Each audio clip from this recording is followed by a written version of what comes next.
በ1976 ዓመተ ምህረት በደርግ ጊዜ ለመጀመሪያ ጊዜ በተደረገው የህዝብና የቤት ቆጠራ የኦሮሞ ህዝብ በ332,000 ይበልጣል ይላል።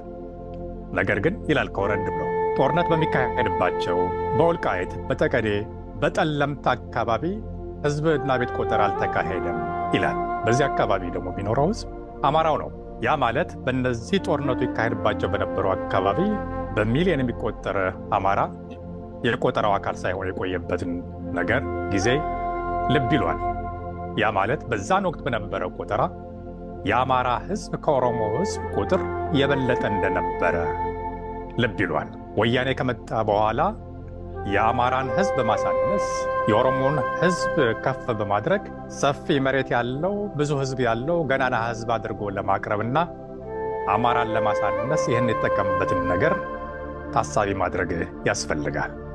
ቀንና ወቅት ጊዜ ሲመጣ ፀሐይዋ ስትፈነጥቅ ትክክለኛ ቆጠራ በሚመጣበት ጊዜ አማራው ከኦሮሞ የበለጠ የህዝብ ቁጥር ያለውና ባሰፋፈሩ ባኗኗሩ ሰፍት ዶዋርካ ሰፍቶ የተቀመጠ የአማራ ህዝብ መሆኑን ያኔ እውነት ቀን ሲወጣ ፀሐይ ስትፈነጥቅ በትክክል የሚገለጽበት ጊዜ ይመጣል። ያ ደግሞ መሆኑ አይቀርም መቼ የሚለው ነገር ካልሆነ በስተቀር። ወደ ውይይት ማዳበሪያውን እንቀጥላለን። ጋሽ ተክሌ ቀጥል። እዚህ ላይ ጤና ይስጥልን የአሌክስ አፍሮ ቤተሰቦች። ከዚህ ቀደም በሁለት ክፍል የማይጠየቅ ትውልድ ፍትህ የተነፈገው አማራ የሚለውን የዓለም አቀፍ ፋኖ ኮሚቴ ዝርዝር ትንታኔ አቅርበንላችኋል። ዛሬም እንግዲህ የዛኑ ሶስተኛ ክፍልና የመጨረሻውን ሰፋ ያለ ዝርዝር የያዘ ክፍል ይዘንላችሁ ወደ እናንተ መተናል። ይህንን ቪዲዮ እስከ መጨረሻ ከተመለከታችሁ በኋላ ለሁሉም ይመለከተዋል ብላችሁ ላሰባችሁት ሁሉ እንድታጋሩት እየጠየቅናችሁ ወደ ዛሬው ትንታኔ ከመሄዳችን በፊት የዚህ ቀደሞቹ ሁለት ክፍሎች ብዙ ሰዎች ጋር እንዳልደረሱ ለማስታወስ እንወዳለን። የዛሬውን እስከ መጨረሻ ካያችሁት በኋላ ለሁሉም ይመለከተዋል ብላችሁ ላሰባችሁ ሰዎች ሁሉ እንድታጋሩት ጥያቄያችን ነው።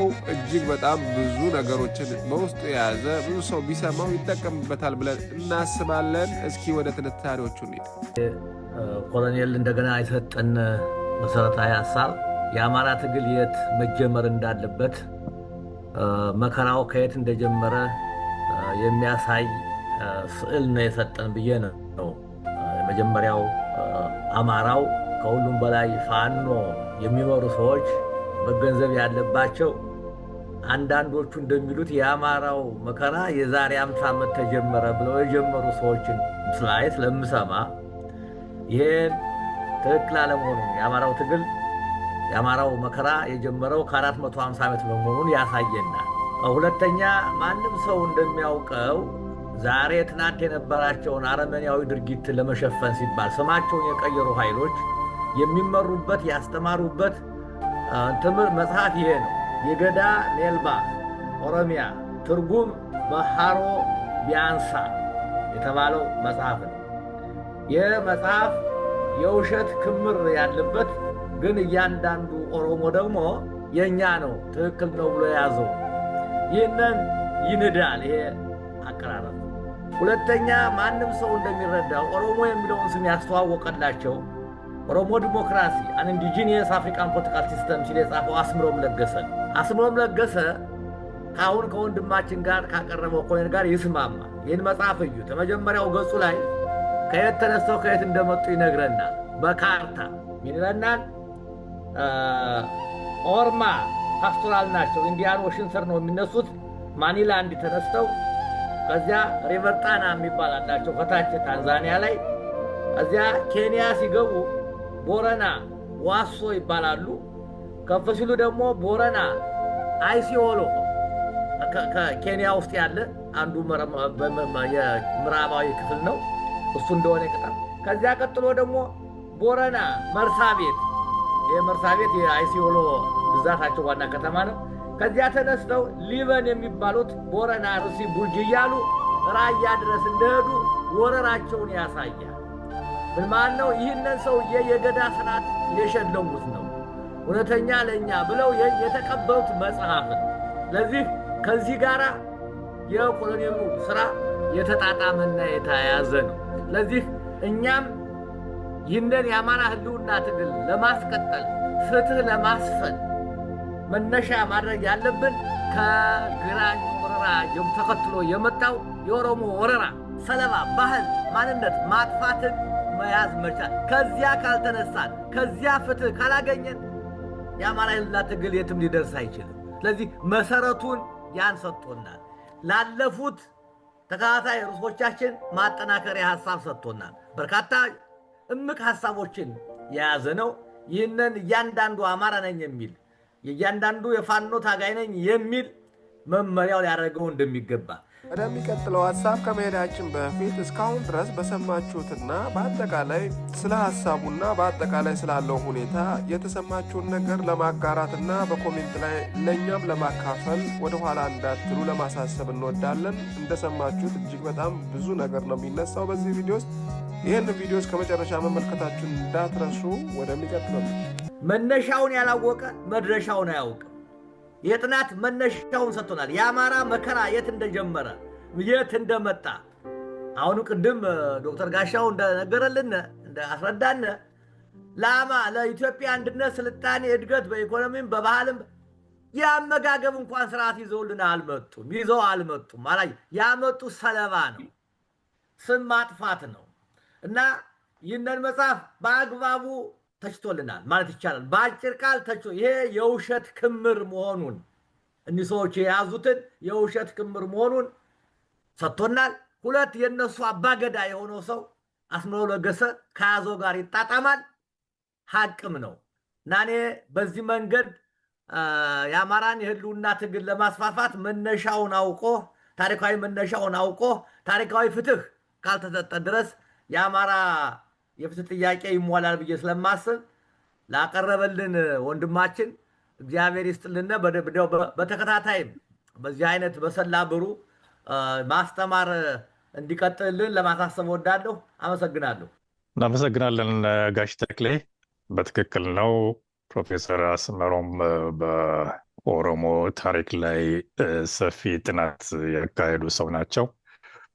ይህ መጽሐፍ አግኝተው ማንበብ ለሚችሉ የእነዚህ ሰዎች ታሪክ ለማወቅ ለመረዳት ለሚፈልጉ ሁሉ ይህን መጽሐፍ ማንበብ ይጠበቅባቸዋል። ከላይም የተጠቀሰው ዊሊያም ኦሎፍም በዚሁ አጋጣሚ የዚህን የነሱ ብቻ ሳይሆን ሰፊ የኢትዮጵያን ታሪክ ወደኋላ ተመልሶ ጥናት ያጠና ሰው ነው። መጽሐፉ የታተመው በ1960 በፈረንጆቹ አቆጣጠር ነው እና ይህ መጽሐፍ አግኝቶ ለሚያነብ ሰው በእውነቱ እውነተኛውን ታሪክ ሊያገኝ የሚችልበት እድል ስላለ ባገኛችሁት አጋጣሚ ሁሉ ለማንበብና ለመረዳት ሞክሩ። ጥሩ ነው። ውይይታችን እንቀጥላለን። ወንድም ገብረ ይቀጥል። ብዙ ጊዜ ችግሮች መነሻቸው ካልታወቀ መፍትሄያቸው አይታወቅምና መሰረታዊ የሆኑ ነገሮችን የማወቅ ግዴታ እንዳለብን ሁላችንም መገንዘብ ይገባናል ብለን እናስባለን። ብዙዎቻችን የሆነ ነገር ሲሆን የሆነ ነገር ሲፈጠር ስለዛ ጉዳይ እንጂ ከኋላ መነሻው ምንድን ነው ብለን የመጠየቅና የመመርመሩ ጉዳይ ብዙም የተለመደ አይደለም። በአሁን ሰዓት እጅግ በጣም ብዙ ነገሮች ይነሳሉ። በዚህ ውስጥ ደግመን ይህን ነገር ብናሳስባችሁ ለሰዎች እንድታካፍሉትና ማንበብ ወይም ደግሞ ለማንበብ ጊዜ የሌላቸው ሰዎች በመስማት መረዳት የሚችሉበትን መንገድ እንድናመቻች ነው። እንቀጥል። እሺ፣ እንግዲህ ኮሎኔል ብዙ ስህተቶችን በአጭር ነው ያስረዳን። ብዙ ጊዜ አሁን የአማራ ችግር ከወያኔ ከኦነግ አሁን ደግሞ ከአብይ ጋር ብቻ አያይዘን ነው በአብዛኛው የምንነጋገረው። ጋሽ ተክሌ እንዳለውም አንዳንዱ ከ50 ዓመት ከ60 ዓመት ይጀምረዋል። ይህንን ውድቅ ያደረገ ጽሁፍ ነው፣ ንባብ ነው። በጣም የሚመሰገን ነው። ቲንክ የጋናው መሪ kwame nkrumah ይመስለኛል ያለፈውን ታሪክ የማያውቅ ትውልድ ወደፊት መሄድ አይችልም ብሏል። ይህን ነው አስረግጦ ኮሎኔል እንደገናየው ያስረዳን። ትልቁ አይ ቲንክ የጀመረበት ይሄ የ16ኛው እና የ17ኛው ክፍለ ዘመን ክስተት ነው። ይህ ክስተት እንግዲህ በዓለም የተለያዩ ክስተቶች አሁን የሂትለር ክስተት ይባላል፣ ሌሎችም ክስተቶች የሮማናውያን ይባላል። የተለያዩ ክስተቶች ምን ያህል አንድን አገር ሆነ አንድን ዓለም የሚቀይሩ መሆኑን የሚያስረዳን ይህ የ16ኛው ክፍለ ዘመን የግራኝ አህመድ ከሐረር መነሳትና በዛን ጊዜ የጋላ ኤክስፓንሽን የሚለው ኋላ የኦሮሞ ማይግሬሽን የሚለው እንግዲህ እንደ ስደት ማለት ነው። በጣም አሳንሶ እንደውም ከቅኝ ግዛት ካካሄዱት ብዙዎቹ እንደ እንግሊዝ እንደ ሌሎቹም ካሉ መጽሐፍ ቅዱስም ይዘው ጦርም ይዘው ካካሄዱት የበለጠ በሰለባ የሃይማኖት ቅርሶችን፣ እርሻዎችን፣ ሴቶችን በመድፈር ቤቶችን በማቃጠል በዓለም ታሪክ ጭፍጨፋ ያካሄደን እንደ ማይግሬሽን መቁጠሩ ራሱ የሚያሳንስ መሆኑን የሚያሳየ ነው። የሚገርመው አሁን አንዱ ይሄ ተጠያቂነትና ፍትህ ጋር ያያያዘው ነው። ኮሎኔሉ በየጊዜው የሚደረጉ ግፎች ተጠያቂነት ከሌላቸው ለፍትህ የሚቀርብ ከሌለ ካልታረሙ የሚቀጥል መሆኑን ነው የሚያሳየን። እንግዲህ 16ኛው ክፍለ ዘመን የተነሳው ከዛም በቅኝ ግዛት ደጋፊነት ወያኔም ኦነጎችም ከሁለተኛው ዓለም ጦርነት በኋላ አብበው አፍርተው መንግስት ይዘው ህገ መንግስት ቀርጸው አሁንም የሚያካሂዱት ስራ የ16ኛው ክፍለ ዘመን መሆኑን እህቶቻችን ጡታቸውን የቆረጡት አሁን አዝመራን የሚያቃጥሉት አሁን ቤትን በመድፍ የሚያቃጥሉት እኮ በ16ኛው ክፍለ ዘመን መድፍ ስላልነበራቸው በእሳት ነው የሚያያይዙት። አሁን በድሮንና በመድፍ ነው።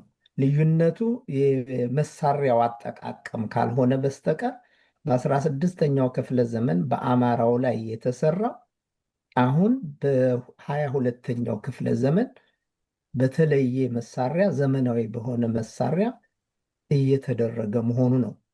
ክስተቱ እውነቱ አንድ ነው። አካሄዱ ወይም የሚጠቀሙበት መሳሪያ ካልተለየ በስተቀር ከዚህ የምንማረው አንደኛ እኔ የተማርኩት ምንድን ነው? ይሄ አሁን የአማራውን ችግር ከአብይ ከወያኔ ከኦነግ ጋር የማያያዝ ሳይሆን እነሱ የአባቶቻቸውን የአያቶቻቸውንን ተግባር ከብዙ ዓመት በኋላ እንደገና እያስፈጸሙ መሆኑን የሚያሳይ አማራውም የችግሩ አሁን ላለበት ደረጃ ያደረሰው ችግር ምንጩንና መነሻውን ሩት ኮዙን ነው ያሳየን። ይህንን በትንታኔ ይዘን አማራው ይህንን እስካልተገነዘበ ድረስ በእውነትም የሚያመጣው መሰረታዊ ለውጥ አይኖርም። የሚያመጣው ጥገናዊ ለውጥ ነው የሚኖረው። እስካሁን በተደረጉት ስህተቶች እንዳይሄድ ምንጩን አሳይቶናል። ይህንን ምንጩን የማድረቅ ደግሞ የዚህ ትውልድ ኃላፊነት ነው። አመሰግናለሁ። ከዚህኛው ሀሳብ ላይ የተረዳችሁትን ነገር ወይም ደግሞ ያገናዘባችሁትንና ለሰዎች ይጠቅማል ብላችሁ ያሰባችሁትን ነገር በኮሜንት ላይ እንድታካፍሉን እንጠይቃለን። ወደሚቀጥለው ሀሳብ እንሄዳለን። እናመሰግናለን ወንድም ገብሬ። መቀጠል እንችላለን። አበባው መቀጠል ትችላለህ። አመሰግናለሁ። ብዙ የምጨምረው ነገር የለም። በተለይም ደግሞ የዓለም አቀፍ ፋኖ አስተባባሪ ኮሚቴ የሚያስተላልፈው ፕሮግራም የማይጠይቅ ትውልድ የሚል አብይ ርዕስ ያለው ነው። ለመጠየቅ ማወቅ ያስፈልጋል። የአማራ ሕዝብ ችግር መሰረቱ ወደኋላ ራቅ ብሎ ከታሪክ መነሻ ያለው ስለሆነ ያንን ታሪክ በርብሮ አሳይቶናል። ታሪኩን ወይም በደሉን ብቻ መዘርዘር ብቻ ሳይሆን ወደፊትስ ይሄ ከበደሉ ባሻገር በደሉን የሚክስ ፍትህ ሳይሰጠው ያደረ ፍትህ የኋላ ያደረ ፍትህ ስለነበረ አማራ በዘላቂነት ከችግሩ ሊላቀቅ አልቻለም። የፍትህ ጉዳይ በራሱ በአማራ መሪዎች ስልጣን ላይ በነበሩ ሁሉ በነበራቸው አስተሳሰብ በነበራቸው አመለካከት በወቅቱ በመጋባት አብሮ በመኖር ነገሩን እናልፈዋለን በማለት የተደረገ ነገር ስለነበር ያለ ፍትህ ተድበስብሶ የሄደ ነገር እነዚህ ታሪካዊ ጠላቶቹ ጊዜ እየጠበቁ ሲያጠፉት ኖረዋል። ዛሬ የደረስንበት የጭፍጨፋና የግፍ ዘመን በዓለም አካባቢ በየትኛውም የዓለም ክልል ተደርጎ የማይታወቅ ጭካኔ የተበላበት ድርጊት ይፈጸማል። በዚህ በአይነቱ በጭካኔው ለየት ያለ መሆን የተነሳ ህብረተሰቡ ሁሉ ይሄ ከእግዚአብሔር ከላይ የወረደ ቁጣ አድርጎ እስኪያየው ድረስ የቀረበ ነገር ሆኗል፣ ጭካኔው ማለት ነው። ነገር ግን እያሻሻሉ ያመጡት ጥላቻው መሰረቱ ታሪክ ነክ ያለው ዝም ብለን አይደለም የምንገለው ብለው በጻፉት እና በደረቱት ታሪክ ላይ መሰረት አድርገው ነው ይህንን ፍጅት ሲፈጽሙት የኖሩት። ይሄ ነገር አላበራም። የተማሩት ሁሉ የሚጽፉት የአማራን ህዝብ ጭራቅ በማድረግ ለመግደላም የሚያመቻቹ ሁኔታዎችን በመጽሐፍ እየጻፉ ነው ይህን ሲያደርጉት የኖሩት። ስለዚህ ኮሎኔል ይህንን ሲያቀርብልን ታሪካዊ አመጣጥ አለው። ፓናዶል በማዋጥ ወይ በባንዴድ የሚታከም ሳይሆን ስር ነቀል የሆነ ፍትህን መሳሪያና ግብ ያደረገ ትግል ተደርጎ አማራ ይህን ፍትህ አግኝቶ ካላጠቃለለው በስተቀር በየ30 ዓመቱ በየ40 ዓመቱ እየተመላለሰ የሚፈጀው ቡድን መቀጠሉ አይቀርም። ስለዚህ በወያኔ ጊዜ ወያኔዎቹ ይህንኑ ፍጅት ይፈጽሙ ነበር፣ ተመሳሳይ ታሪክ እየጻፉ። ወያኔ ወደ አዲስ አበባ ሲመጣ የአማራን ህዝብ ይሁንታ አግኝቶ እንጂ አልፎ መምጣት አይችልም። ተታለው በደርግ ተማሮ ከደርግ ይገላግለኛል ብሎ ወያኔ ያደረገው ምንድን ነው? የአማራ ህዝብ ተንበርክኮ በወኪሎቹ አማካኝነት ኤርትራ ሄዶ ይቅርታ እንዲጠይቅ እኮ ነው። ተበዳይ ራሱ ሆኖ ኤርትራ ድረስ ተጉዞ ሄዶ ይቅርታ እንዲጠይቅ አድርጎታል። በደካማ አማራ ልጆች አማካኝነት ይህ ተደርጎብናል። ኦሮሞማው ደግሞ የፋሽስቱ ስርዓት ደግሞ የሚሰራውን ነገር ሁሉ አሳጥቶታል። ግፉን ሁሉ ፈጽሞ ያረካ አራዊት ነው። ዛሬ የአማራ ህዝብ ትግል ተለጣፊ ሆኖ የጀመረው ሳይሆን የራሱ ትግል ነው። ከኮሎኔሉ ትንታኔ የምናየው ነገር ይሄ ፍትህ ዘግይቷል፣ ውሎ አድሯል። መታገልና መውደቅና ደም ማፍሰስ ብቻ ሳይሆን የሚቋጭበትን መንገድ ማስተዋል፣ ፍትህ ካልተገኘ በስተቀር በየጊዜው እየተመላለስን የምንሞትበት ጊዜ መኖር ማብቃት አለበት። ስለዚህ የአማራውን ህዝብ ትግል የአማራ ህዝብም ፍትህን እንደ ኢላማው አድርጎ በማየት የአማራውን ህዝብ ትግል የሚመሩትም ከእንግዲህ በኋላ የአማራ ህዝብ በደም ከፍሎ ያመጣውን ትግል አሳልፎ በጠረጴዛ ዙሪያ ተደራድሮ የሚሰጥበትና የሚከፋፈለው ሳይሆን የአማራ ህዝብ የራሱን ፍትህ በራሱ ማስፈን አለበት። የአማራ ህዝብ ፍትህ አገኘ ማለት የሌላውን ማህበረሰብ ፍትህ ሁሉ የሚያሳጣ ነገር አይደለም፣ የሚያስፈራ ነገር አይደለም። ግን ዛሬም ነገም የአማራ ህዝብ ሊጠይቅ የሚገባው ፍትህ እናገኛለን ወይ? ትግላችን በምን ሁኔታ ነው የሚቋጨው? አሁንም ቢሆን አሳልፈን ትግላችንን በደም የከፈልንበትን አሳልፈን እንሰጣለን ወይስ በእጃችን ይህን ትግል አድርገን ፍትሃችንን እናስገኛለን የሚለው ነው እና ፍትህን መሰረት አድርጎ ሴንትራል የሆነ ያንን ሴንተር ያደረገ ጽሁፍ ነው ያቀረብልን። ኮሎኔልን ደግሜ አመሰግናለሁ። ጨርሻለሁ። የኔ ሐሳብ ቢጨመርበት ለሰዎች ብዙ ጥቅም ይሰጣል ብላችሁ የምታስቡ ሰዎች ካላችሁ ሐሳባችሁን ለማጋራት መድረኩ ክፍት እንደሆነና በጽሁፍ ሐሳባችሁን በኮሜንት መስጫ ላይ እንድታካፍሉ ደጋግመን እየጠየቅናችሁ ነው። ያለፉትን ቪዲዮዎችም ተመልሳችሁ ለመመልከት ችላ እንዳትሉ፣ ጊዜ ሲኖራችሁ ቁጭ ብላችሁ ብታዳምጡት በጣም ጥሩ ነው ብለን እናስባለን። እንደዚሁም ደግሞ መጽሐፉንም ብታነቡት የተሻለ እውቀት ታገኙበታላችሁ። ወደሚቀጥለው ሐሳብ እንሂድ። እናመሰግናለን አበባው። ፕሮፌሰር ሪቻርድ ፓንክረስት በአንድ ወቅት በኢትዮጵያ ታሪክ ጉዳይ ላይ አንድ ያሉትን ነገር እዚህ ላይ መጥቀስ የሚያስፈልግ ይመስለኛል። ሌሎች ሰፋሪዎች፣ ተስፋፊዎች በኢትዮጵያ ላይ የሰሩትን ግፍና በደል መነገር አለበት። እውነተኛው ታሪክ ሊገለጽ ይገባል። በየአቅጣጫው በተለይም በአማራ ሕዝብ ላይ በጠላትነት የተነሱ አካላት ካመጣጣቸው እስካሁን እስከደረሱበት ድረስ ሕዝብ ሊያውቅ ይገባል ብለን ስንጽፍ ስንናገር ይሄ ነገር አይነገር፣ ይሄ ነገር አይጻፍ እያሉ ብዙ ጊዜ የሚጎትቱ የነበሩት ራሳቸው የአማራ ምሁራን ነበሩ። ይህም ተዋልደን ተጋብተን ተዛምተን በዚህ እንዴት ብለን ይህን ነገር እንናገራለን፣ እንዴት ብለን ይህን ነገር እንጽፋለን በሚል እውነተኛው ታሪክ እንዳይነገር ያደረጉ ራሳቸው የአማራ ምሁራን ናቸው ብለው የወቀሱበትን ነገር እዚህ ላይ ማንሳቱ ተገቢ ነው። ወያኔ ከተገባ በኋላ እውነተኛው ታሪክ በዩኒቨርሲቲ ደረጃ እንኳን እንዳይሰጥ የታሪክ ዲፓርትመንት እንዲዘጋ ማድረግ፣ ከዛ በኋላ የታሪክ ምሁራንም አንድ ላይ ተሰባስበው በጋራ የተስማሙበት የታሪክ ትምህርት እንኳን እንዲሰጥ ውሳኔ ከተወሰነም በኋላ ፕሮፌሰር ባህሩ ዘውዴ እንዳሉት በአንድ ቃል ምክንያት የታሪክ ትምህርት በአዲስ አበባ ዩኒቨርሲቲ ደረጃ እንዳይሰጥ አንድ ካድሬ በወሰነው ውሳኔ ምክንያት ያ ያወጣነው የመማሪያ መጽሐፍ ስራ ላይ እንዳይውል ተደርጓል ብለው በአንድ ቃለ ምልልስ ላይ የተናገሩትን አስታውሳለሁ። ይህ ትውልዱ ታሪኩን እንዳያውቅ፣ ማንነቱን እንዳይረዳ ከሚሰሩ ስራዎች አንዱ ነው። እንግዲህ ያ ጊዜ ቀን ሲወጣ በአግባቡ ምላሹን ያገኛል። አቶ እያሱ መስመሩ ያንተ ነው፣ መቀጠል ትችላለህ። ኮሎኔል እንደገናየሁ አማራ ላይ እየተፈጸመ ያለውን ግፍና እየተቀበለ ያለውን መከራ መቼና እንዴት እንዲሁም በማን እንደሆነ ታሪካዊ ዳራውን በጣም ጥርት ባለ መልኩ ማንኛውም አማራ ሊገባው በሚችለው መልኩ አቅርቦታል ብዬ አምናለሁ።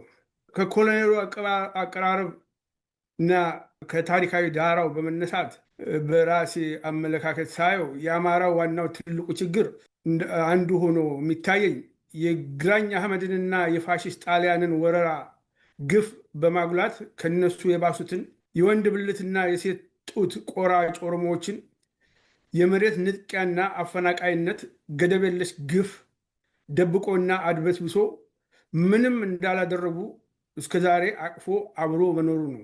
አድበስብሶም በማለፉ ከትውልድ ትውልድ ከመግደልና ንጥቂያ ዘረፋ ውጭ በጭንቅላታቸው ተጠቅመው አስተዋጽኦ ሊያበረክቱ የማይችሉ ጥቁር አፍሪካውያን ወራሪ ኦሮሞዎች በዘረፉት በአማራ ምድር ላይ እንደ ዋርካ ሰፍተው ለመኖር በቅተዋል።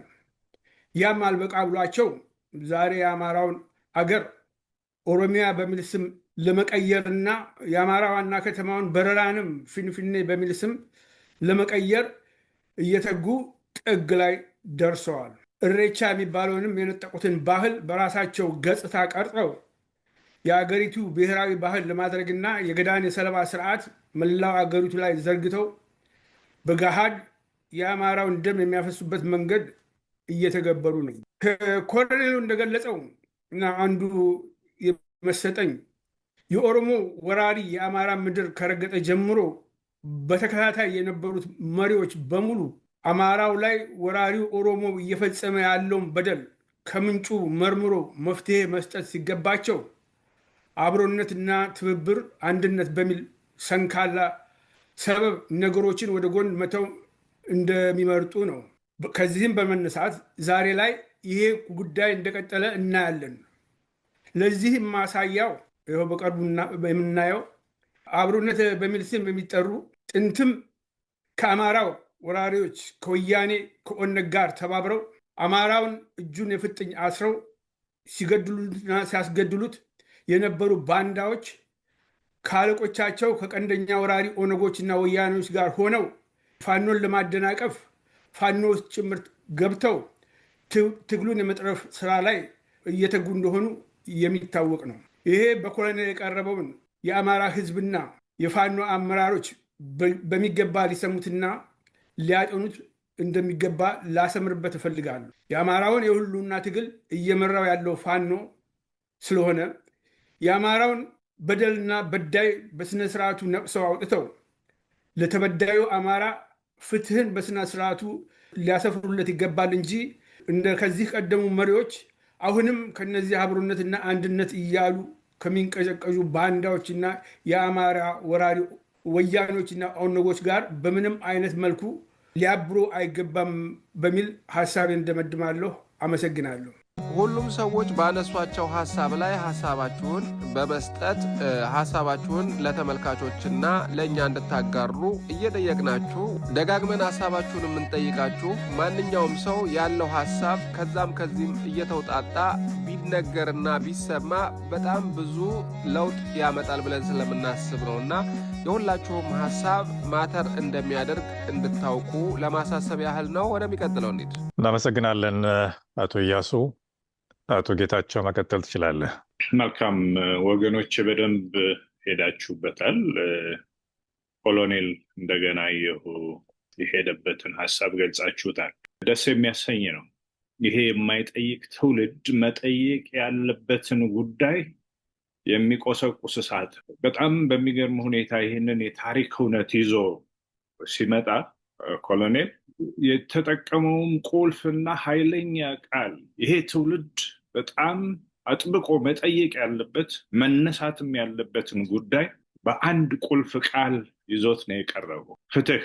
አማራ ህዝብ ፍትህን ያጣው ከዘመናት ጀምሮ መሆኑ እርሱ ፍትህ ወዳድና ለፍትህ የቆመ ህዝብ ሆኖ እያለ በራሱ ላይ የተነፈገውን ፍትህ ግን እምቢ ብሎ ከመነሳት ይልቅ እያባበለ እዚህ ድረስ መምጣቱ ያደረሰበትን ጉዳት በዓይናችን እያየን ነው። የኢኮኖሚ ፍትህ የተነፈገ፣ የፖለቲካን ፍትህ የተነፈገ፣ የማህበራዊ ኑሮ ፍትህ የተነፈገ፣ መንቀሳቀስ እንኳ የማይችል አማራ ካለበት አካባቢ ተነስቶ አዲስ አበባ ለመግባት መታወቂያው እየታየ የሚታገድ ፍትህን ይዘን ብንሄድ ራሱን የቻለ አንድ ፕሮግራም እንኳ አይበቃም፣ ብዙ ሊያስኬድ ይችላል።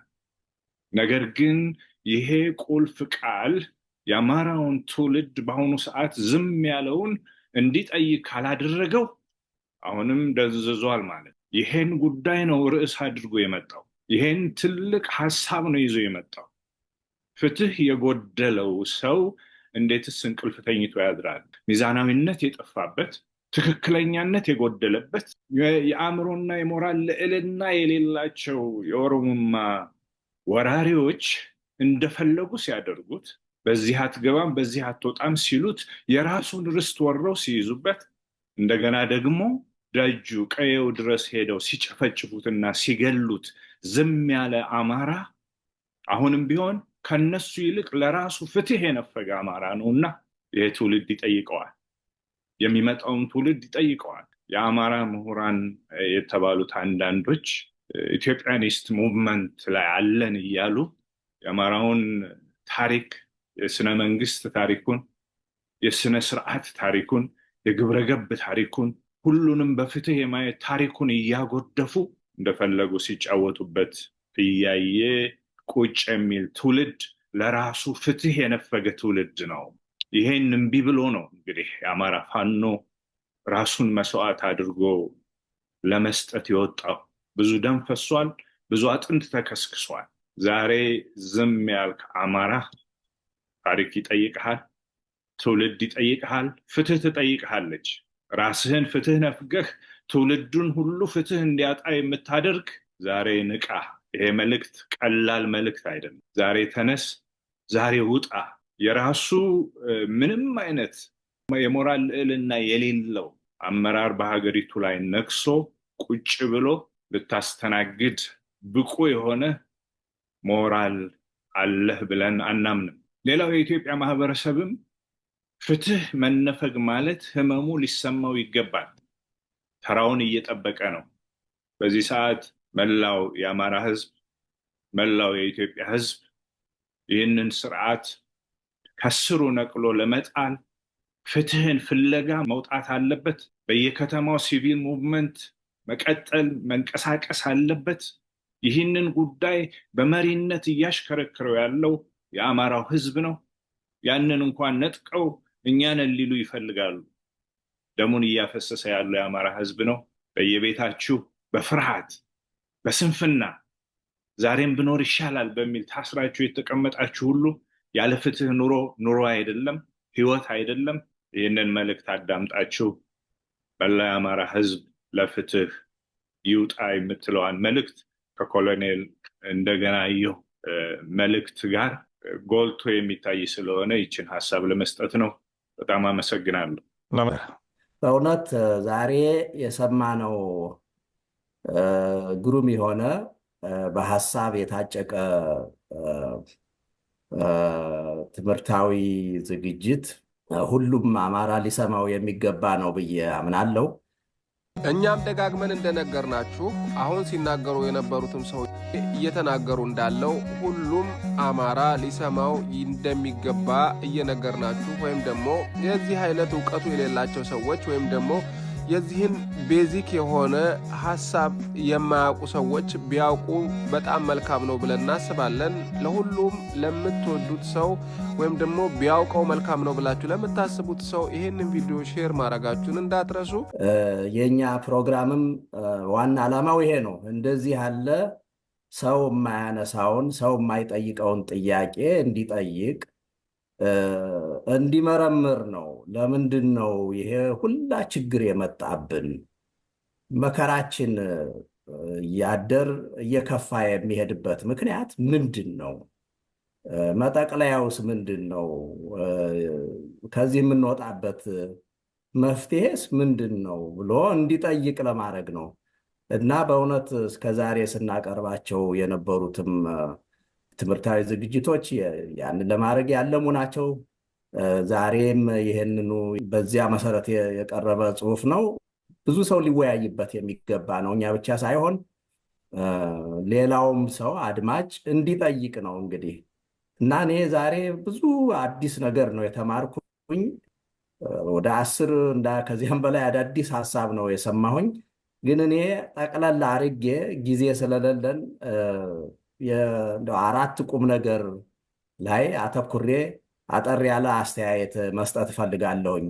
አንደኛው እዚህ ጽሁፍ ላይ የቀረበው ቁም ነገር ታሪክን በትክክል የመግለጽ አስፈላጊነት ነው። በተለይ ከኦሮሞ ወረራ ጋር ተያይዞ ሲነገረው የነበረው ሲተረክ የነበረው ትርክት እና ታሪክ ፍጹም ስተት እንደነበረ ዛሬ ለደረስንበት አማራው የዘር ፍጅት የተጋለጠበት ዋናው ምክንያት ይኸው ታሪክ አረዳዳችን የተንሸዋረረ እንደሆነ ተምረንበታል። የኦሮሞ ወረራ ታሪክ በአግባቡ አልተገለጸም። አንዴ የኦሮሞ ስደት በዚህ በቀዳማዊ ኃይለሥላሴ ዘመን የተጻፉ የታሪክ ጽሑፎችን ስንመረምራቸው የኦሮሞ ስደት ወይም በእንግሊዝኛው ኦሮሞ ማይግሬሽን እየተባለ ነው ታሪኩ ሲድበሰበስ የነበረው። ይሄ ስደት የኦሮሞ ወደ ሀገራችን ከመጣ ጀምሮ ሲፈጽመው የግናኝ ወንጀል ታሪክ የሚገልጽ አይደለም። ስደት ሰዎች እንዲሁ ዝም ብለው በሌላ በችግር ምክንያት ከገጠር ወደ ከተማ ይሰደዳሉ። ያ ፍጹም ሰላማዊ የሆነ ስደት ነው። ከዚያ ጋር አመሳስለው የኦሮሞ ስደት እያሉ ታሪኩን ሲያድበሰበሱት ኖረዋል። ከዚያም በኋላ የኦሮሞ መስፋፋት የሚል ሌላ አገላለጽ ተጨመረበት። ያ የመጀመሪያው ማይግሬሽን ወይንም ስደት የሚለው ትንሽ ተሻሽሎ መስፋፋት ተባለ። ይህም ቢሆን የተፈጸመውን ታሪክ የተፈጸመው በዚህ በታሪኩ ውስጥ ያለውን ወንጀል የሚገልጽ ቃል አይደለም። የኦሮሞ መስፋፋት የሚለው አገላለጽ ይህንን በዚህ በወረራው ጊዜ የተፈጸመውን የታሪክ ጠባሳ በደንብ የሚገልጸው አይደለም። ይሄ የታሪክ ጠባሳ በደንብ ስላልተገለጠ የፍትህውን ጥያቄ እንዳያነሳ አድርጎታል። አማራው የአማራውን አይነ ህሊና ጋርዶታል የሚል ነው። እና ለዚህ ደግሞ ምክንያቱ አንደኛ ይሄ ትውልዱ አይጠይቅም ብለናል። መጠየቅ የሚገባው ስላልጠየቀ ነው። መሪዎቹም በዚያ ጊዜ የነበሩት በእውነት ደካማ መሪዎች ናቸው። በተለያየ ጊዜ የነበሩ ይህንን ማስረዳት የሚችሉ ወይንም ማስረዳት የሚገባቸው ሰዎች መጠየቅ የሚገባቸው ሰዎች አልጠየቁም። ትክክለኛውን ጥያቄ አልጠየቁትም። መሪዎቹም በዚህ ምክንያት ተገቢውን ነገር አላደረጉም። ኦሮሞ በወረራውና በሰለባው ዘመን የፈጸመው የዘር ጥቃትና የባህል ድምሰሳ መሆኑን ይህም ከፍተኛ ወንጀል የተፈጸመበት የታሪክ ድርጊት መሆኑን እንደገና ኮሎኔል እንደገና ገልጾልናል በደንብ አድርጎ። የኦሮሞ ወረራ ተራ መስፋፋት ወይንም ስደት እንዳልሆነ ይልቁንም ከቅኝ ግዛት የከፋ እንደሆነ ወይንም ሌሎች ቅኝ ገዢዎች ከፈጸሙት ተግባር የከፋ ካልሆነ በስተቀር የማያንስ እንዳልሆነ፣ ማንነት ላይ ያነጣጠረ መሬት ንጥቂያ፣ ዘረፋ፣ ሰለባ ብቻ ሳይሆን ማንነትንም የሚደመስስ ከፍተኛ ወንጀል፣ ከፍተኛ ሰብአዊ መብት ጥሰት የተፈጸመበት የታሪክ ክስተት እንደነበረ ይህንን አስረድቶናል። ታሪክን ማድበስበስ የተፈጸመውን ወንጀል ሊቀይረው እንደማይችልም እኛ ታሪኩን ብናሽሞነሙ ነው የተመዘገበውን ታሪክ አይፍቀውም ወይም አይሽረውም። ስለዚህ ታሪክን በትክክል አለመግለጽ የፍትህ መዛነፍ እንደሚያመጣ ትክክለኛ ግንዛቤ ሊኖረን እንደሚገባ ተምረናል። ሁለተኛው ታሪክን በቅጡ የማያውቅ የታሪክን ስህተት እንደሚደግም ነው። ይሄ አንድ ጊዜ ብቻ አይደለም። ኢትዮጵያ የተዛነፈውን ህዝቦች ግንኙነት ለማድረቅ ብዙ እድል አግኝታ እድሉን ሳትጠቀምበት ቀርታለች። ወይም የተለያዩ የኢትዮጵያ መሪዎች በስህተት ላይ ስህተት ነው እየጨመሩ የሄዱት። በስህተት ላይ ስህተት እየተጨመረ ስለሄደ መጨረሻ ላይ ዛሬ ደረስንበት ደረጃ ደርሰናል እና ስለዚህ የኢትዮጵያ በአጠቃላይ ባለፉት 450 ዓመት አማራን ፍትህ ስትነፍግ እንደኖረች፣ ፍትህን ለተጠቂው አማራ መንፈጓ አጥቂዎችን በወንጀላቸው እንዲገፉበት እንዳደረጋቸው፣ መጨረሻ ላይም ያ የፈጸሙት ወንጀል ተጠያቂ ስላላደረጋቸው ለበለጠ ጥቃት እንደተነሳሱ፣ አማራው ላይ መሬቱን ላይ እንደ ዋርካ ሰፍተው ከመቀመጥም አልፈው ተወረናል የሚል እንደውም አባየን ለማየ በመስጠት ግልጽ ወደሆነ በመንግስት መዋቅራዊ ኃይል እየተደገፉ ግልጽ ወደሆነ የዘር ፍጅት፣ የዘር ማጥፋት እንደተሸጋገሩ በተለይ አሁን ኦሮሞማ በሚባለው አቅርቦልናል ወንድማችን። ስለዚህ ዛሬ በአማራው ላይ የታወጀው የዘር ፍጅት የፍትህ ጉድለት ውጤት ነው፣ ወይንም የፍትህ መዛነፍ የፈጠረው የህልውና ችግር ነው። ሶስተኛው ፍትህ፣ ሰላም፣ ብልጽግናና ስልጣኔ አብረው ይኖራሉ፣ አብረው ይጠፋሉ የሚል መልእክት አስተላልፏል ኮሎኔል እንደገና። ያለ ፍትህ ሰላም ሊመጣ አይችልም። ኢትዮጵያ ሰላም፣ ፍትህና ብልጽግና እንደ ሰማይ የራቃት በዚሁ ምክንያት ነው። ፍትህን በመረጋገጧ ነው። ፍትህ ለአማራው ህዝብ ፍትህን ባለመበየኗ ወንጀለኞች ለበለጠ ወንጀል እንዲነሳሱ አድርጓቸዋል። ያ ደግሞ ኢትዮጵያ ውስጥ ሰላም እንዳይኖር አድርጓል። ብልጽግና እንዳይኖር አድርጓል። አንድነት እንዳይኖር አድርጓል። ኢትዮጵያ ለድህነትና አሁን ደግሞ ለጨርሶ መፈራረስ ያደረጋት የፍትህ መጓደል ነው የሚል መልእክት ተላልፏል። እንግዲህ በአጠቃላይ ለአሁን ላለንበት ሁኔታ ጠቅለል ብሎ ሲገለጽ ይሄ ዛሬ የሰማነው መልእክት ትምህርቱ ታሪክን የማያውቅ የታሪክ ስህተት ይደግማል ነው እና አማራው ከዚህ በፊት የተሰሩትን ስህተቶች መድገም የለበትም። ፋኖ ከዚህ መማር አለበት። ከዚህ የጥቃት አዙሪት መውጣት የምንችለው ፍትህ ሲሰፍን ነው፣ ተጠያቂነት ሲሰፍን ነው፣ የተበደለው የተጠቃው ሲካስ ነው የሚል ነው እና በጣም ግሩም የሆነ ጽሁፍ ነው። በጣም ሁሉም ሰው ሊያነበውና ሊያዳምጠው የሚገባ ነው። አመሰግናለሁ። ስንቶቻችን የእንደዚህ ያሉ ችግሮችን መነሻና መድረሻ ሀሳብ እናውቃለን ብለን ራሳችንን እንጠይቅ። ብዙዎቹ የሚነሱ ነገሮች፣ አንዳንድ ነገሮች ለብዙዎቻችን አዲስ እንደሚሆኑ በጣም ግልጽ የሆነ ነገር ነውና ብዙዎቻችን መነሻቸውን ወይም ደግሞ የችግሮቹን መፍትሄ ካላወቅንና ሁሉም ሰው የእንደዛ አይነት ግንዛቤ ባለቤት ካልሆነ በስተቀር ለችግሩ መፍትሄ ሊመጣ እንደማይችል ብዙዎቻችሁ መገንዘብ አለባችሁ ወይም አለብን ብዬ አስባለሁ። እንግዲህ ወደሚቀጥሉት የቀሩ ሀሳቦች እንሄዳለን። እናመሰግናለን ፕሮፌሰር። በኦሮሞዎች ወረራ ወደ 28 የሚሆኑ ነገዶች እንደጠፉ ይነገራል።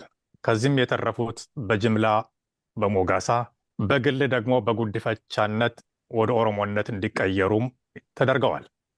ከነዚህ አብዛኛው አማራ ተገዶ በሞጋሳነት ወደ ኦሮሞነት መቀየሩን ልብ ይሏል።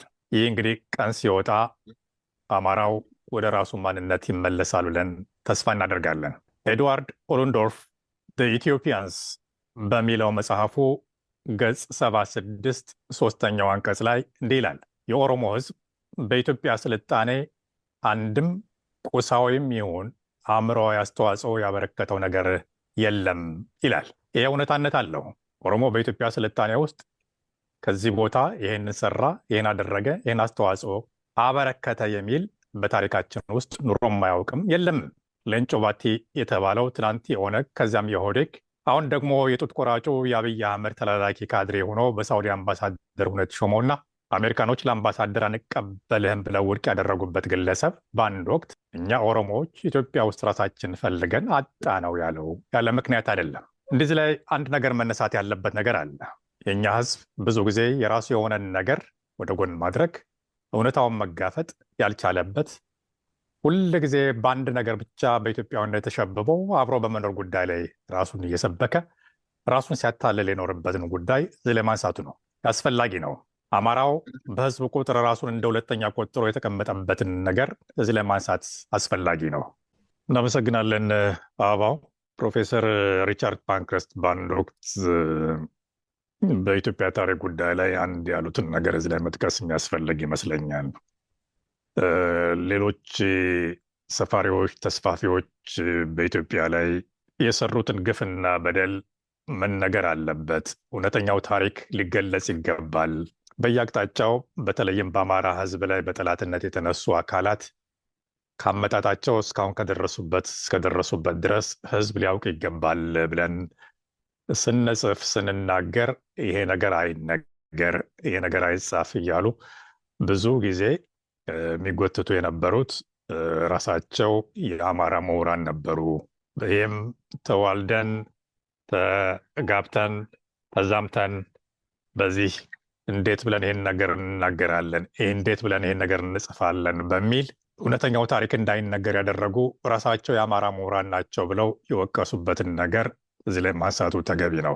ወያኔ ከገባ በኋላ እውነተኛው ታሪክ በዩኒቨርሲቲ ደረጃ እንኳን እንዳይሰጥ የታሪክ ዲፓርትመንት እንዲዘጋ ማድረግ፣ ከዛ በኋላ የታሪክ ምሁራንም አንድ ላይ ተሰባስበው በጋራ የተስማሙበት የታሪክ ትምህርት እንኳን እንዲሰጥ ውሳኔ ከተወሰነም በኋላ ፕሮፌሰር ባህሩ ዘውዴ እንዳሉት በአንድ ቃል ምክንያት የታሪክ ትምህርት በአዲስ አበባ ዩኒቨርሲቲ ደረጃ እንዳይሰጥ አንድ ካድሬ በወሰነው ውሳኔ ምክንያት ያ ያወጣ ነው የመማሪያ መጽሐፍ ስራ ላይ እንዳይውል ተደርጓል ብለው በአንድ ቃለ ምልልስ ላይ የተናገሩትን አስታውሳለሁ። ይህ ትውልዱ ታሪኩን እንዳያውቅ ማንነቱን እንዳይረዳ ከሚሰሩ ስራዎች አንዱ ነው። እንግዲህ ያ ጊዜ ቀን ሲወጣ በአግባቡ ምላሹን ያገኛል። አቶ እያሱ መስመሩ ያንተ ነው፣ መቀጠል ትችላለህ። ኮሎኔል እንደገና አየሁ አማራ ላይ እየተፈጸመ ያለውን ግፍና እየተቀበለ ያለውን መከራ መቼና እንዴት እንዲሁም በማን እንደሆነ ታሪካዊ ዳራውን በጣም ጥርት ባለ መልኩ ማንኛውም አማራ ሊገባው በሚችለው መልኩ አቅርቦታል ብዬ አምናለሁ።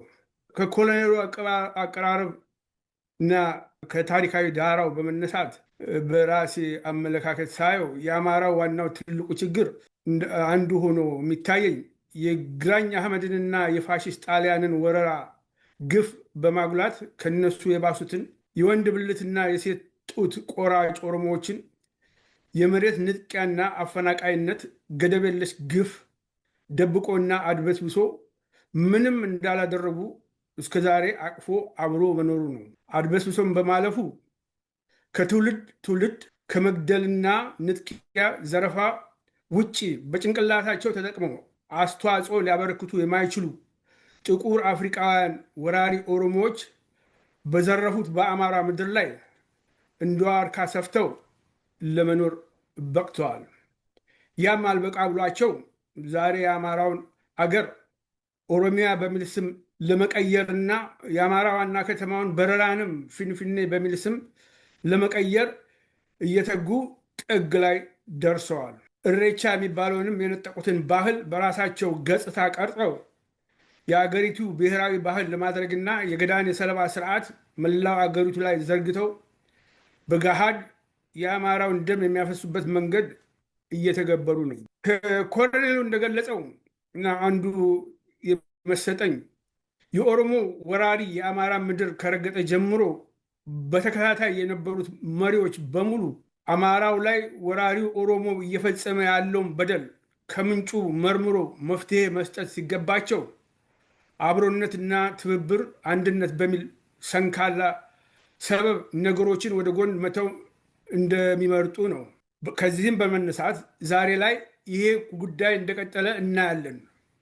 ለዚህም ማሳያው ይኸው በቅርቡ የምናየው አብሮነት በሚል ስም የሚጠሩ ጥንትም ከአማራው ወራሪዎች ከወያኔ ከኦነግ ጋር ተባብረው አማራውን እጁን የፍጥኝ አስረው ሲገድሉትና ሲያስገድሉት የነበሩ ባንዳዎች ከአለቆቻቸው ከቀንደኛ ወራሪ ኦነጎችና ወያኔዎች ጋር ሆነው ፋኖን ለማደናቀፍ ፋኖዎች ጭምር ገብተው ትግሉን የመጥረፍ ስራ ላይ እየተጉ እንደሆኑ የሚታወቅ ነው። ይሄ በኮሎኔል የቀረበውን የአማራ ህዝብና የፋኖ አመራሮች በሚገባ ሊሰሙትና ሊያጠኑት እንደሚገባ ላሰምርበት እፈልጋለሁ። የአማራውን የሁሉና ትግል እየመራው ያለው ፋኖ ስለሆነ የአማራውን በደልና በዳይ በስነ ስርዓቱ ነቅሰው አውጥተው ለተበዳዩ አማራ ፍትህን በስነ ስርዓቱ ሊያሰፍሩለት ይገባል እንጂ እንደ ከዚህ ቀደሙ መሪዎች አሁንም ከነዚህ አብሮነትና አንድነት እያሉ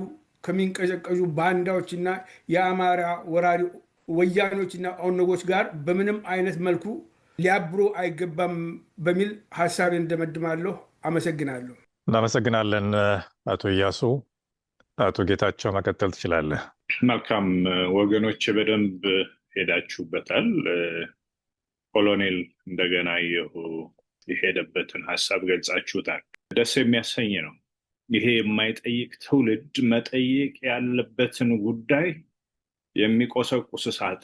በጣም በሚገርም ሁኔታ ይህንን የታሪክ እውነት ይዞ ሲመጣ ኮሎኔል የተጠቀመውም ቁልፍና ኃይለኛ ቃል ይሄ ትውልድ በጣም አጥብቆ መጠየቅ ያለበት መነሳትም ያለበትን ጉዳይ በአንድ ቁልፍ ቃል ይዞት ነው የቀረበው። ፍትህ። አማራ ህዝብ ፍትህን ያጣው ከዘመናት ጀምሮ መሆኑ እርሱ ፍትህ ወዳድና ለፍትህ የቆመ ህዝብ ሆኖ እያለ በራሱ ላይ የተነፈገውን ፍትህ ግን እምቢ ብሎ ከመነሳት ይልቅ እያባበለ እዚህ ድረስ መምጣቱ ያደረሰበትን ጉዳት በዓይናችን እያየን ነው። የኢኮኖሚ ፍትህ የተነፈገ፣ የፖለቲካ ፍትህ የተነፈገ፣ የማህበራዊ ኑሮ ፍትህ የተነፈገ፣ መንቀሳቀስ እንኳ የማይችል አማራ ካለበት አካባቢ ተነስቶ አዲስ አበባ ለመግባት መታወቂያው እየታየ የሚታገድ ፍትህን ይዘን ብንሄድ ራሱን የቻለ አንድ ፕሮግራም እንኳ አይበቃም፣ ብዙ ሊያስኬድ ይችላል። ነገር ግን ይሄ ቁልፍ ቃል የአማራውን ትውልድ በአሁኑ ሰዓት ዝም ያለውን እንዲጠይቅ ካላደረገው አሁንም ደንዝዟል ማለት። ይሄን ጉዳይ ነው ርዕስ አድርጎ የመጣው። ይሄን ትልቅ ሀሳብ ነው ይዞ የመጣው።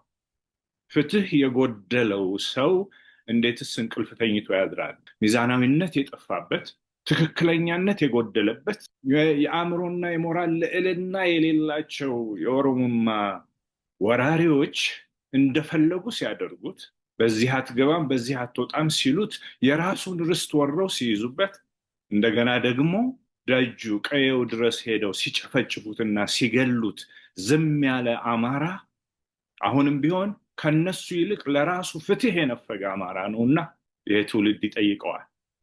የሚመጣውን ትውልድ ይጠይቀዋል። የአማራ ምሁራን የተባሉት አንዳንዶች ኢትዮጵያኒስት ሙቭመንት ላይ አለን እያሉ የአማራውን ታሪክ፣ የስነ መንግስት ታሪኩን፣ የስነ ስርዓት ታሪኩን፣ የግብረገብ ታሪኩን ሁሉንም በፍትህ የማየት ታሪኩን እያጎደፉ እንደፈለጉ ሲጫወቱበት እያየ ቁጭ የሚል ትውልድ ለራሱ ፍትህ የነፈገ ትውልድ ነው። ይሄን እምቢ ብሎ ነው እንግዲህ የአማራ ፋኖ ራሱን መስዋዕት አድርጎ ለመስጠት የወጣው። ብዙ ደም ፈሷል፣ ብዙ አጥንት ተከስክሷል። ዛሬ ዝም ያልክ አማራ ታሪክ ይጠይቅሃል፣ ትውልድ ይጠይቅሃል፣ ፍትህ ትጠይቅሃለች። ራስህን ፍትህ ነፍገህ ትውልዱን ሁሉ ፍትህ እንዲያጣ የምታደርግ ዛሬ ንቃ። ይሄ መልእክት ቀላል መልእክት አይደለም። ዛሬ ተነስ፣ ዛሬ ውጣ። የራሱ ምንም አይነት የሞራል ልዕልና የሌለው አመራር በሀገሪቱ ላይ ነክሶ ቁጭ ብሎ ልታስተናግድ ብቁ የሆነ ሞራል አለህ ብለን አናምንም። ሌላው የኢትዮጵያ ማህበረሰብም ፍትህ መነፈግ ማለት ህመሙ ሊሰማው ይገባል። ተራውን እየጠበቀ ነው። በዚህ ሰዓት መላው የአማራ ህዝብ፣ መላው የኢትዮጵያ ህዝብ ይህንን ስርዓት ከስሩ ነቅሎ ለመጣል ፍትህን ፍለጋ መውጣት አለበት። በየከተማው ሲቪል ሙቭመንት መቀጠል መንቀሳቀስ አለበት። ይህንን ጉዳይ በመሪነት እያሽከረከረው ያለው የአማራው ህዝብ ነው። ያንን እንኳን ነጥቀው እኛንን ሊሉ ይፈልጋሉ። ደሙን እያፈሰሰ ያለው የአማራ ህዝብ ነው። በየቤታችሁ በፍርሃት በስንፍና ዛሬም ብኖር ይሻላል በሚል ታስራችሁ የተቀመጣችሁ ሁሉ ያለ ፍትህ ኑሮ አይደለም፣ ህይወት አይደለም። ይህንን መልእክት አዳምጣችሁ መላ የአማራ ህዝብ ለፍትህ ይውጣ የምትለዋን መልእክት ከኮሎኔል እንደገናየሁ መልእክት ጋር ጎልቶ የሚታይ ስለሆነ ይችን ሀሳብ ለመስጠት ነው። በጣም አመሰግናለሁ። እናመሰግናለን አቶ ጌታቸው። አድማጭ ተመልካቾቻችን ኮሎኔል እንደገናየሁን በድጋሚ እያመሰገን የዛሬ ዝግጅታችንን በዚሁ እንቋጫለን። በሌላ ጊዜ በሌላ ዝግጅት መልሰን እስክንገናኝ ደህና ቆዩን። አቀፍ የፋኖ አስተባባሪ ኮሚቴ ኢንተርናሽናል ፋኖ ኮኦርዲኔቲንግ ኮሚቴ ያቀረበው ቪዲዮ ይህንን እየመስል ነበር። እስካሁን ድረስ እንደተከታተላችሁት በዚህ ቪዲዮ ውስጥ የተነሱ እጅግ በጣም በርካታ ቁም ነገር ያላቸውና መሰረታዊ ጥያቄዎችን ሊመልሱ የሚችሉ ሀሳቦች ተነስተውበታል። ከዚህ ቀደም ሊያቀረብንላችሁ ክፍል 1 እና ክፍል 2 ላይ እጅግ በጣም በርካታ የሆኑ መሰረታዊ ነገሮችን ሊመልሱልንና ሊያስገነዝቡን የሚችሉ ነገሮች የተነሱባቸው ቪዲዮዎች ናቸው ያቀረብንላችሁ። ብዙ ሰዎች ጋር አልደረሱም።